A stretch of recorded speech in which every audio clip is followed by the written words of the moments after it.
Hey, what's up, everyone? This is Chris Bond. We're here at PAX East 2013. Joining me now are two legendary luminaries of the FGC. We're starting off with the CEO of Level Up Series, Alex Valle. And next to him is no other than CEO of Empire Arcadia, Mr. Isaiah Triforce Johnson. We're here to talk with these gentlemen about a couple of things. Just to go ahead and kick things off, we know that there's a little bit of individualism that's currently going on in the fighting community, but right now it seems like we're hitting a crossroads. So we want to go ahead and address that because the panel did talk about a number of topics. So what do you have to say about that, Alex?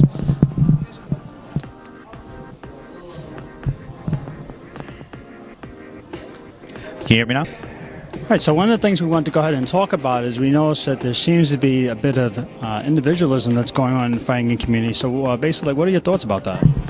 Well, when you look at the scene, we've all tried to start this thing individually, not knowing that being unified is the only way we're going to ever accomplish anything.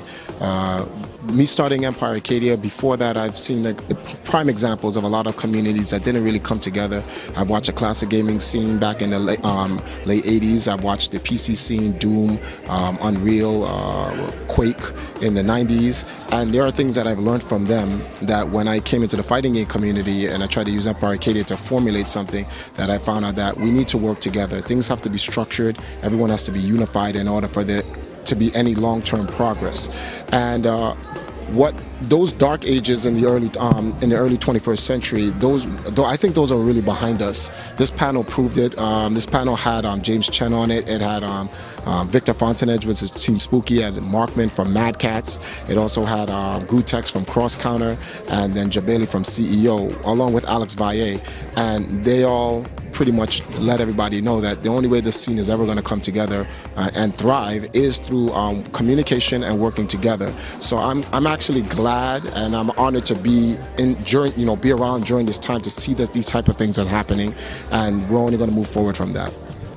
Yeah, one of the things I actually like, because that competitors these days, and many people, they're kind of reluctant to actually come into the scene because, frankly, they're worried about getting bodied. They're like, man, I don't want to play Valle or Justin because I'm just going to go there and I'm going to get destroyed. But you're actually doing something really interesting in the community. You want to tell everyone about that?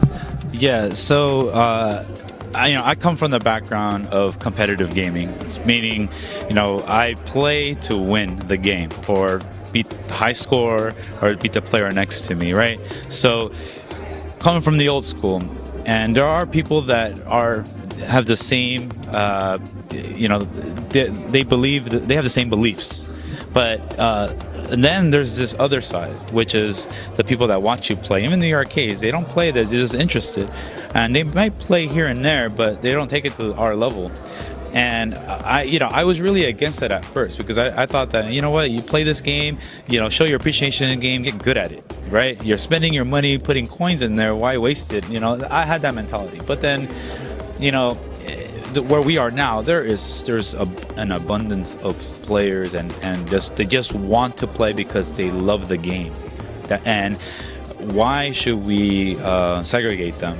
It's the scene is much bigger than that, so we can actually have an environment for both. And I think that's, we've been trying to perfect it, giving them a place to play Wednesday night fights and then play some of the top players or not. They can play against each other. And I think that's where the scene needs to go. It needs to accept that there's two different parts of competitive gaming and the spectator. What do you have to add about that? Well, Valle is completely right about that. The scene needs to be fostered on both ends. You have a high level of competitive gamers, and then you have some people who just want to play and spectate. It's two different type of experiences. The competitors want to play to win, and they want to experience being a champion at some point. But the casual gamers, they just really want to experience the environment, the atmosphere, being around the top players, competing against them, finding out, where do they stand with their skill level versus a champion skill level. And if we don't foster a scene that's conducive for both, then it's really not going to grow. But we're starting to see that a lot now in the actual competitive gaming scene abroad, not just in fighting games, but also in MOBAs, also in for first-person shooters, and also in some of the real-time strategy games actually the only real-time strategy game is StarCraft. But we're starting to see that in esports overall, where they are fostering environments for both the competitors, both the spectators slash casual gamer. And there's nothing much you can really add to that other than it's actually doing better. So when we're going to see things really kick off when we get these huge corporations coming down and pouring hundreds of thousands to millions of dollars to foster to a mainstream global level. And that's when you're going to see the true power of competitive gaming, also known as esports. All right, so that's a good segue, because my next and final question is to basically get your input. Why do you think that basically the fighting game community has such a disconnect from the esports scene? In my opinion, there's a disconnect, and when there's a disconnect in anything that is almost similar, it's just there's something they don't really grasp. All right, it's people are afraid of change, right? They think that their particular scene is better, but they're not too far off. And in regards to FGC and esports, we're all gamers first. We're all gamers first, and my competitive background, before Street Fighter, I played like Pac-Mans, the Donkey Kongs, the Super Mario Brothers, and I was competing for the high score. I have appreciation of many genres of games, and there are there's people that are football fans, baseball fans, and then there are sports fans that like multiple and have appreciation for all those things. I'm one of them. I appreciate it. And the people that just want to hold on to like, oh, my game is better than your game, and let's just keep it that way, that's what's holding the scene down. And I think that once we present like the fighting game community in a way where it's like, wow, this is not so bad, like if it looks esports, meaning the presentation looks like, oh, there's a commentator with the overlays and all the nice pretty transitions, that looks esports. Well, wait a minute, what if the fighting game community did that stuff and all of a sudden, oh, that looks great? It's just a matter of increased production value is going to really show the strength of our craft. And what do you have to add about that? Well, to add on to what Valle is saying, it's about, I think there's a misunderstanding. I don't think the general public understand what esports really is.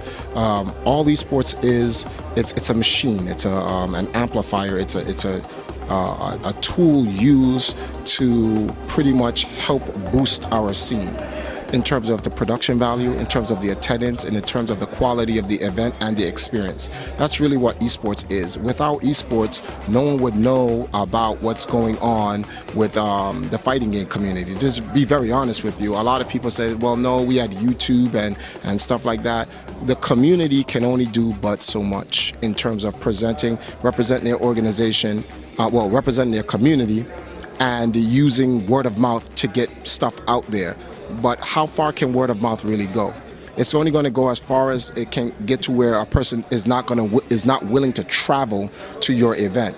When you look at the numbers for the fighting game communities on stream versus someone picking up a tips and tricks book back in the days or watching a YouTube video, you can't compare the numbers. Today's streams and YouTube videos and Twitters and Facebook brings in numbers that completely 10 times overshadow back in the days. That's a part of esports, and the only difference is now where there was doing like community stuff where it's in their house, everyone's sitting on the floor, whatever, and you guys know about the arc, whatever. It's the quality of the production. They're doing it a little bit more professional, so not only can the people in the community appreciate it for what it is, but people who are not from the community, then the people who aren't gamers, the people who aren't into fighting games or whatever the particular genre is, they can appreciate it because of the quality, and then everyone can share in the experience. That is what esports does. And I don't want to really bring this up because everyone takes this in a negative way, but it is what it is. The money. Esports brings in the money, and if people want to take competitive gaming seriously and they want this to explode, well, the players who are competing to bring you this experience have to get paid. There's a lot of time that's required for them to compete in these games, to learn the games and become skillful at it, to go out and be your favorite champion. Well, some of these guys have to cut school, some of these guys have to reduce work. Like, look at Spooky. He stopped school so he can focus on his business, which is Spooky, and it's growing. Esports help that happen for him. On the panel, he's now partners with Mad Cats. That would never happen for some guy who just, I'm just into my community, I just want to play. So once everyone understands what esports really is and the type of results that it produces, I think everyone will become, far more forgiving and accepting to what esports is. And one other thing about production value, so the whole FGC esports argument or whatever. So if you're starting off and you know that having a stream at like a little small banquet ballroom or whatever, and you probably have the commentators aren't really experienced, and you're wondering why can't we get more people to watch it? And you look at it, esports presentation, production. These are the guys that work on the Super Bowl.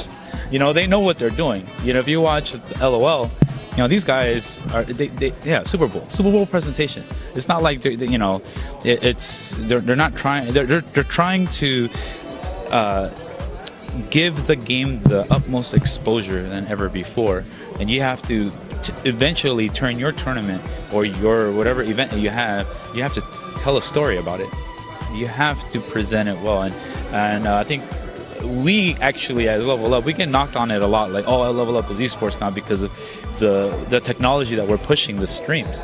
And we're seeing the influence that we're having with other streams, like asking us questions. How did you make this HD, and how did you connect this, how do you connect that? I'm not the technical guy, my team is brilliant on this stuff. But SCR 2013 really pushed the envelope of what we envision the FGC at least should. It's a suggestive reason, like maybe you should go this route, and we broke records for that type of presentation. Otherwise, it would be the same song and dance, the 15 to the 20, 25,000 people that watch every year. But how are you going to get those new people to watch? How? That's a really good, solid point. So to wrap this up, you guys have any final thoughts and suggestions for not just the fighting game community, but the community as a whole? Support the community. All you guys who have Twitch accounts, turn off your ad blockers. You're staunching the growth of the scene. They put those ads there for a reason. Companies are paying Twitch a lot of money to put their ads there. Having ad blockers hurt. That money then is broken down and given to guys like Level Up, like Team Spooky, and all those other brands out there that are bringing you guys this content. So support the scene by taking off your ad blockers. Also, I would like to give special thanks to my beloved company that I love so much and support, Nintendo, my partner VXG, they're also our sponsor, and definitely want to give a big shout outs to Mad Cats, which is really the primary company that supports the fighting game scene, because without Mad Cats, you really want to have a lot going for. Remember when it was like, well, esports is not going to work for fighting games because unlike PC games, they don't have any products that they can sell and push, like keyboards, mouses, and whatever.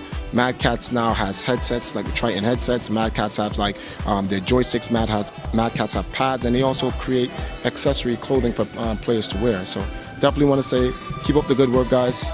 Truly appreciate it. All right, and Alex? Yeah, support begins with you. All right, we're gamers, and you want to show off. You want to join together with somebody that you never met before that has the same passion as you do, right? Imagine you taking that passion and you explode your own scene just by sharing a little gathering. It just starts right there. That's how I started. I started in a garage. What I did, and you would think that since we're gamers, we're in 2013. We're way more accepted these days in gaming. It's just not like our days. No, in our days, it's like we're wasting our time. But now, we're making as much as certain.